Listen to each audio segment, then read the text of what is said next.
Hello everyone and welcome back to another episode of FPL Fanzone. Need to start off by firstly saying Happy New Year. We are now into 2025. We are past the halfway point of Fantasy Premier League for this season. So now let's look kicking on. We've all got our new wildcards to be looking at for the second half of the season. So they're now available.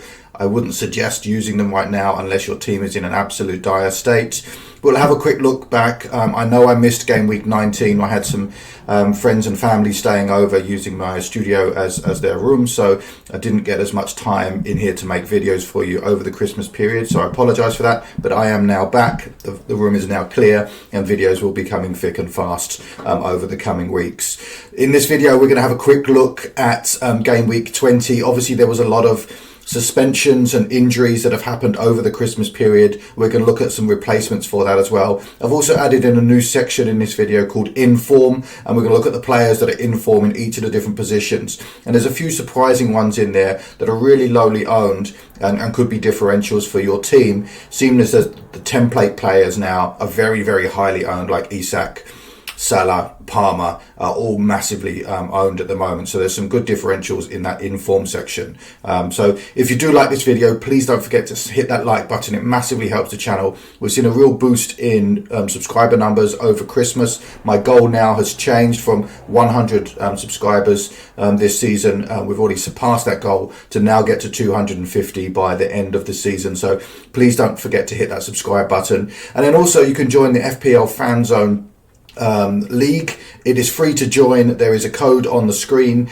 I'll leave a link in the comments section below. There is a Premier League shirt available for the winner. The current leader has got a 2-point lead over the person in second place. So Thanik Peter is catching up with you quickly. So yeah, feel free to join. There will also be a trophy with a name inscribed each season for the winning team as well. So don't forget to join the FPL Fanzone League. But without further ado, let's get started.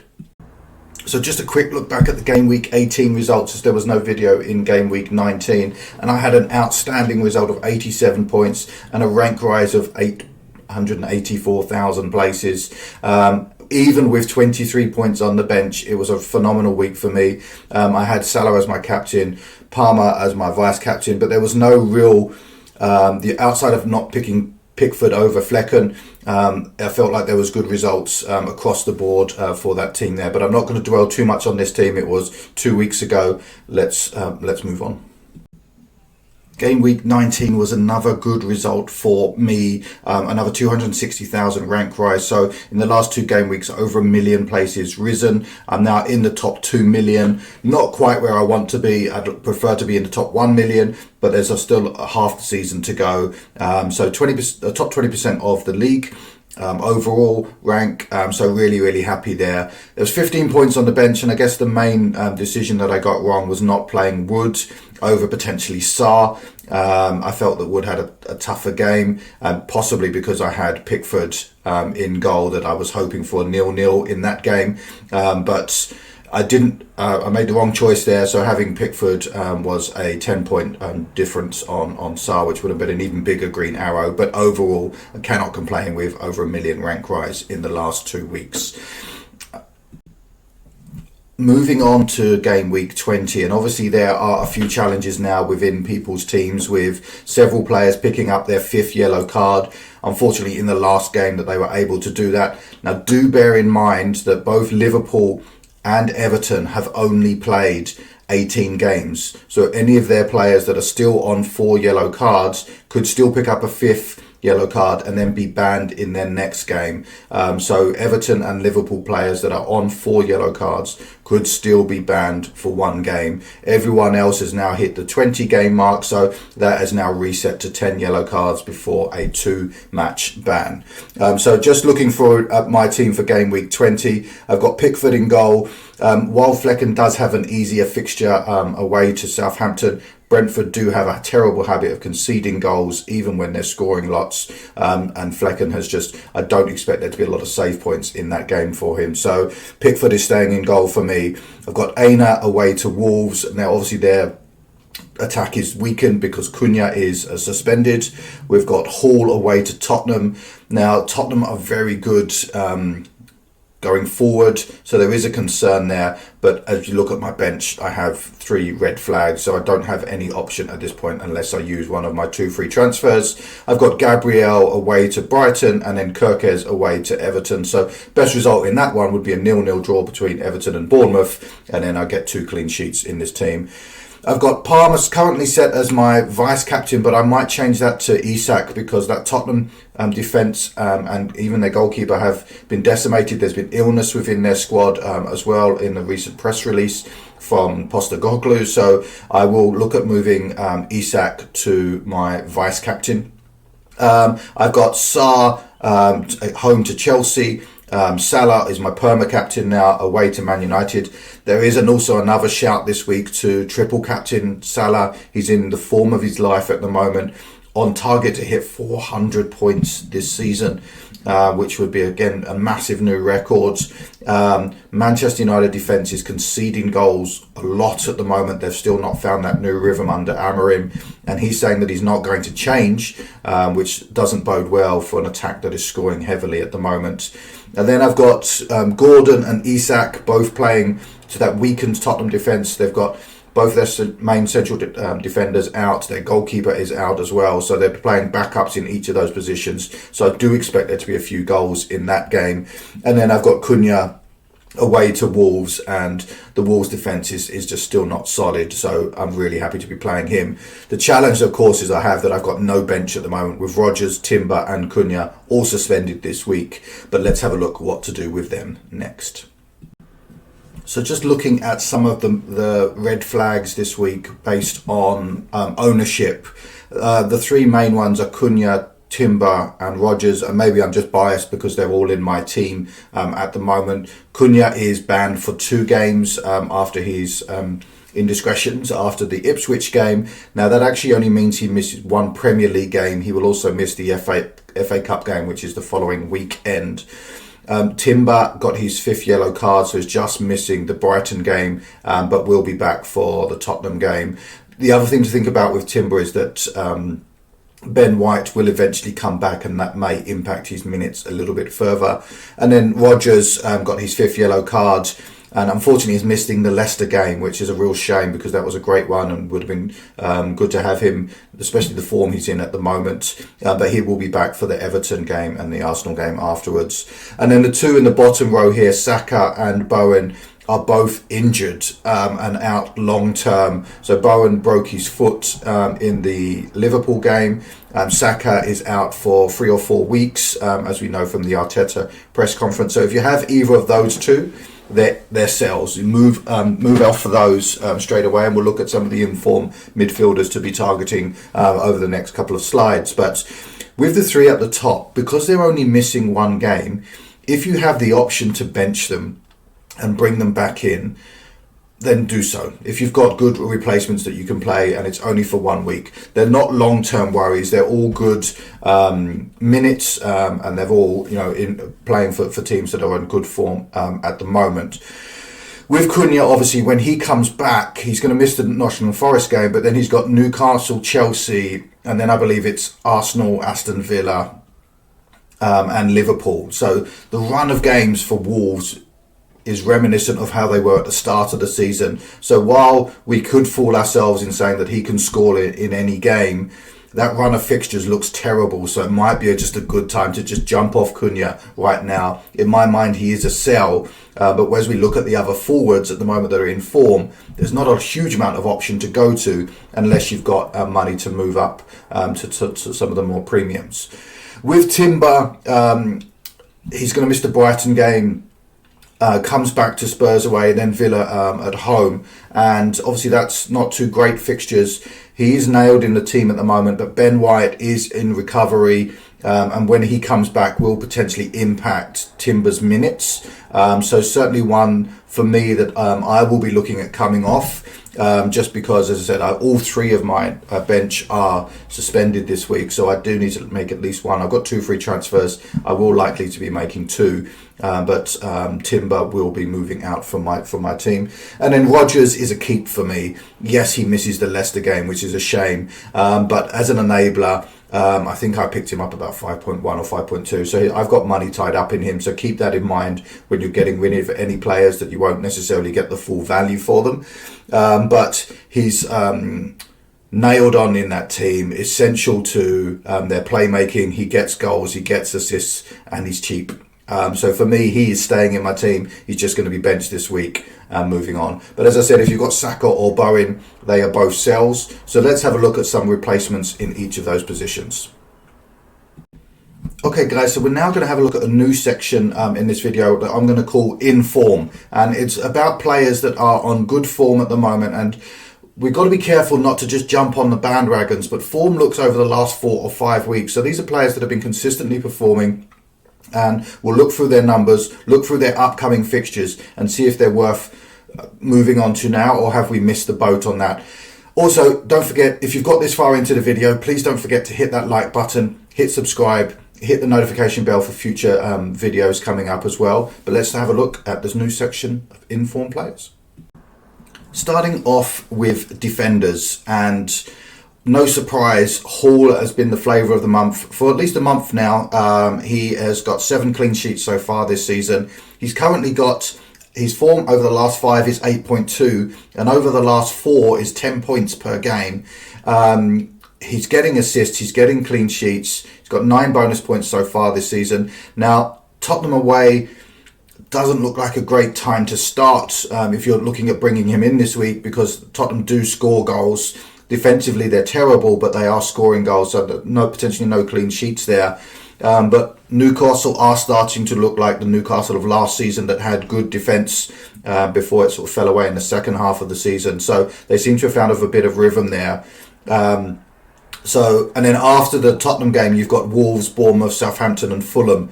So certainly one to be bringing in if he's not already in your team. At 4.8 million, he is 16% owned, so less than 20% owned. So a lot of active players will now have him in the team. I think he's a great enabler in that defence.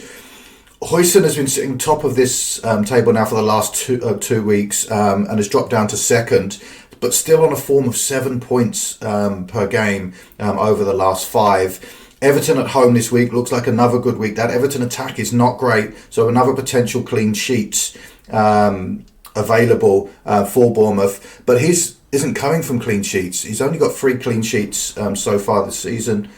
2 goals, 9 bonus points, but a lot of that's come in the last couple of games. And at 4.4 million, he's only 3.4% owned.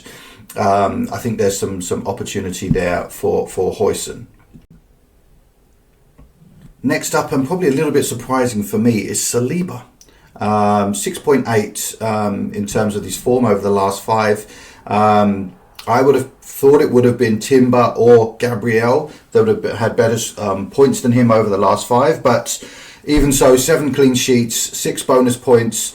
Not a bad run of fixtures. Obviously, Brighton, Tottenham have a good attack. Villa have obviously weakened a little bit with Duran out, but still have Watkins.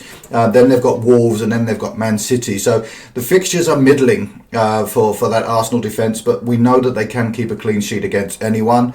I already have Timber and Gabriel, so we're obviously not looking to move sideways in that sense, but certainly one to be considering. He is now 6.3 million, so that price is slowly creeping up, and 30% of the game do own him, which is about 3 million players. So when he does get points and clean sheets, it will start to affect your rank if you don't have him in your team. Then Milenkovic is starting to drop down this rank. He was, a little bit higher up over the last 2 weeks if I've been following people's form. At 4.7 million and nearly 7% owned. Again, good run of fixtures apart from the Liverpool, which is not this game week, in Gameweek 21. They've got Wolves, Southampton, Bournemouth and Brighton in the next 5. I think there's a good run there, 6.8 points. He's probably the best option to be getting into that Nottingham Forest defence. I already have Aina, who's been serving me very well and actually sits just below Trent Alexander-Arnold on this list, who is of course the next one up. And Trent, 7.2 million, most expensive defender in the game, and I've never really been a fan. I just think that he's overpriced in terms of his returns. I think he is now currently either top or second highest defending scorer, but is of course the most highest priced by a long way. 7 clean sheets, 1 goal, 4 assists, and they've come fairly recently. So maybe he's starting to find a bit of that form now, which is why he's starting to creep into this table. 5.5 points per game over the last 5, 11 bonus points as well, and some good fixtures in there. That Man United team is not playing well right now. Nottingham Forest away, they've got Chris Wood who can score goals, but outside of that, they're not a huge goal-scoring team. Brentford away, I don't know why they've got this as a red in the fixture ticker. It's not a red in my mind. Brentford are scoring a lot of goals at the moment, but that Liverpool defence is looking very, very good under Arne Slot. So I wouldn't be concerned there. Then they've got Ipswich and Bournemouth. So for me, there's clean sheets in at least 3 of the next 5 games. And of course, the attacking returns are there as well. And I certainly like that Man United and the Ipswich games coming up in the next 4. For spoiler alert, Trent Alexander is in for Timber for me. But obviously, let me know what you guys think about this new inform section of defenders. Let's move on to the midfield.